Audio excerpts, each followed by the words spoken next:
If you haven't seen Camp Nou from the outside in a few months, you are genuinely not ready for how different it looks right now. Welcome back to Global Megabuilds. Most of the attention on this project understandably goes to the roof and the pitch, but the exterior of Camp Nou has quietly transformed into something completely different from the stadium fans grew up watching on television. Let's walk through exactly what's changed piece by piece.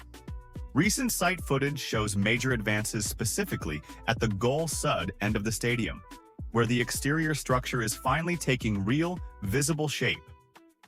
This isn't just cosmetic cladding going up early for show, it's structural and support systems being completed first, which is exactly what you'd expect and want to see at this particular stage of a project this size and complexity. One of the standout features of the new Camp Nou design is a louvre system wrapping much of the exterior facade, essentially a series of angled slats that control natural light and airflow, while also giving the stadium its distinctive, instantly recognizable new look. Brackets for this entire louvre support system have now been installed across most sections at the Goal Sud end.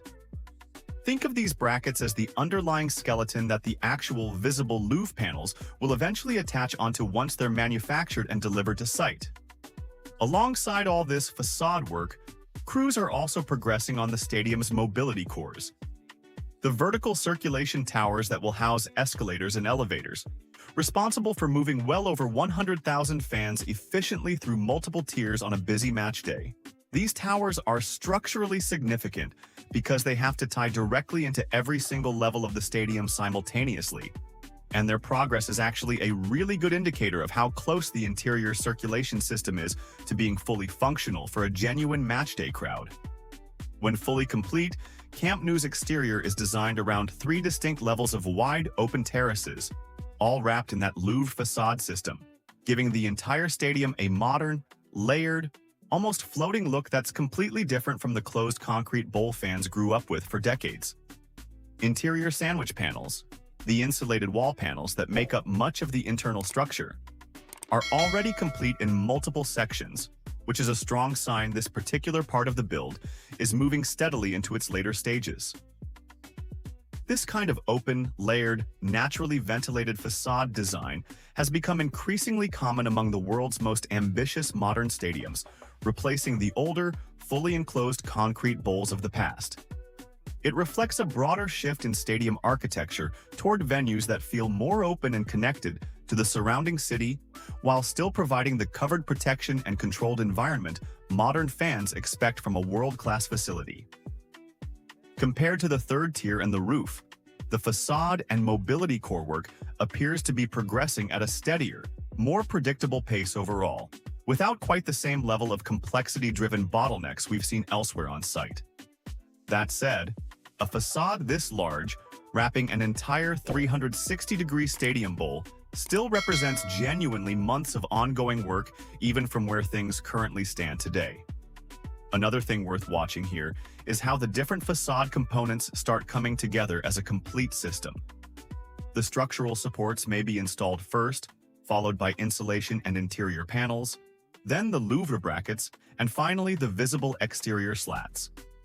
That means the transformation won't happen evenly across the entire stadium overnight.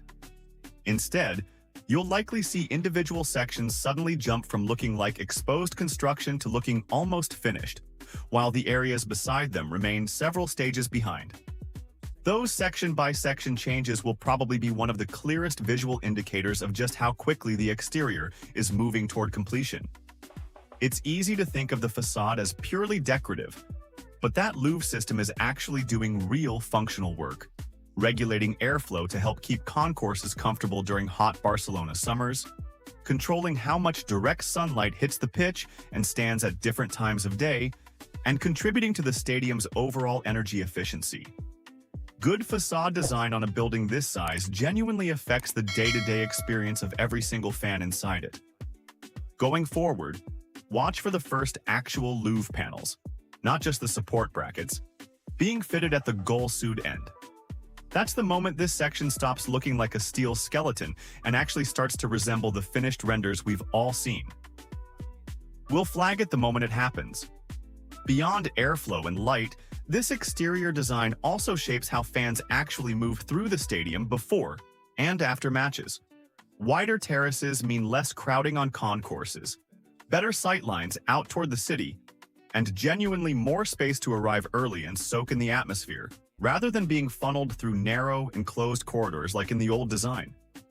It's a subtle upgrade, but one that fans will likely feel immediately the first time they walk through it. A design like this is also built with long-term maintenance in mind. Louvre systems are generally easier to clean, repair, and individually replace than a single continuous glass or concrete surface, since damaged sections can be swapped out one at a time instead of requiring work across the entire facade. That kind of practical, modular thinking tends to matter far more over a 50-year lifespan than it does on opening day. At night, expect this Louvre system to also play a major role in how the stadium looks from across the city.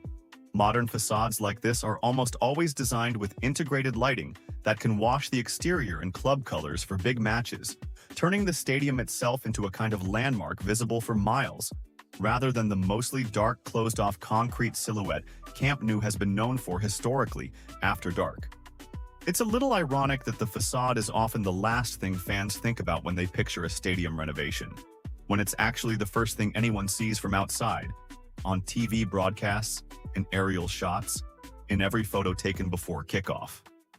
A stadium can be structurally brilliant on the inside, but the facade is what defines its identity to the rest of the world, which is exactly why this transformation matters as much as it does. Next time we cover the exterior specifically, we're planning to walk the full perimeter section by section, comparing progress at each end of the stadium side by side, so you can genuinely see how far ahead the goal sud end is compared to the rest of the bowl right now.